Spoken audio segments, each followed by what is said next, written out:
ధర్మ సంకటంలో యుద్ధమే శరణమైనప్పుడు మహాపరాక్రమశాలి పరశురాముడిని శరణు వేడుకోవడానికి నిస్సహాయ స్థితిలో అంబ హిమాలయ పర్వత శ్రేణులలో తిరుగుతున్న గాథ ఇది. పరశురామ ప్రభు, మిమ్మల్ని చూసే వరకు నా ఈ అన్వేషణ ఆగదు. ఎట్టి పరిస్థితుల్లోనూ నేను న్యాయం పొంది తీరుతాను.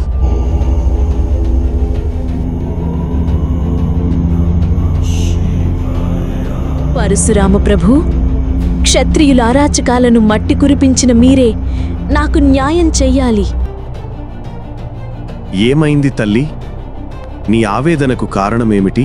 ఒకరు వచ్చి నా స్వయంవరంలో ఇతరులతో పోటీపడి అందరిలో గెలిచారు. నా ప్రియుడిని సైతం ఓడించి నన్ను త్యజించారు. నేను ఎటూ కాకుండా పోయాను ప్రభు. మీరే న్యాయం చెయ్యాలి. నా శిష్యుడు దేవవ్రతుడు, ధర్మాత్ముడు. అతడు నీకు తప్పక న్యాయం చేకూరుస్తాడు. వెళ్ళు తల్లి. ఆ అన్యాయం చేసింది ఆ భీష్ముడే. అసంభవం! ఆ మాట పరశురాముడి చెవిలో పిడుగులా మ్రోగింది. తన శిష్యుడిపై వచ్చిన ఆ ఆరోపణ గురువు ఆగ్రహానికి దారితీసింది. ధర్మ సంకటంలో చిక్కుకున్న భీష్ముడిని గురువు ఆజ్ఞ యుద్ధానికి సిద్ధం చేసింది. గురువు ఆజ్ఞ మేరకు హిమాలయాలకు వచ్చిన భీష్ముడిని ధర్మయుద్ధానికి ఆహ్వానించాడు పరశురాముడు. భీష్ముడు తన ధర్మనిష్టకు, మాటకు కట్టుబడి ఉండటం వల్లనే ఈ పరిస్థితి అని వివరించాడు. తన శిష్యుడైన భీష్ముడే ఆ అన్యాయానికి కారణం కాదు అని తెలిసి, ఈ కన్య నీపై చేసిన అభియోగం కోసం నిన్ను పరీక్షించాలనుకుంటున్నాము. మాతో యుద్ధం చెయ్యి అని పరశురాముడు సవాల్ విసిరాడు. గురువుతో యుద్ధం చేయాలనే విచారంతో భీష్ముడు నిరాకరించిన, ఇది మా ఆజ్ఞ అని పరశురాముడు ఆదేశించగా గురు ఆజ్ఞకు తలవంచి భీష్ముడు యుద్ధానికి సన్నద్ధమయ్యాడు.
గురు శిష్యులైన భీష్మ పరశురాముల యుద్ధం అనితర సాధ్యమైన పరాక్రమాన్ని ప్రదర్శించింది. భీష్ముడు తన బ్రహ్మాస్త్రాన్ని, పరశురాముడు తన పరశుమును ప్రయోగించి సృష్టినే నాశనం చేసే స్థాయికి చేరుకోగా మహాదేవుడు యుద్ధంలోకి ప్రవేశించాడు. రెండు మహా ఆయుధాలను తనలో లీనం చేసుకుని లోకాలను రక్షించాడు.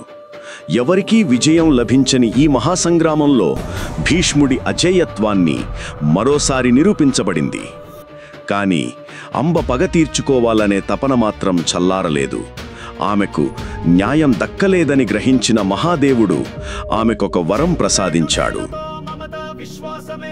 సమయం వచ్చినప్పుడు తగిన కారణం చేత నీవే భీష్ముడి మరణానికి కారణమవుతావు.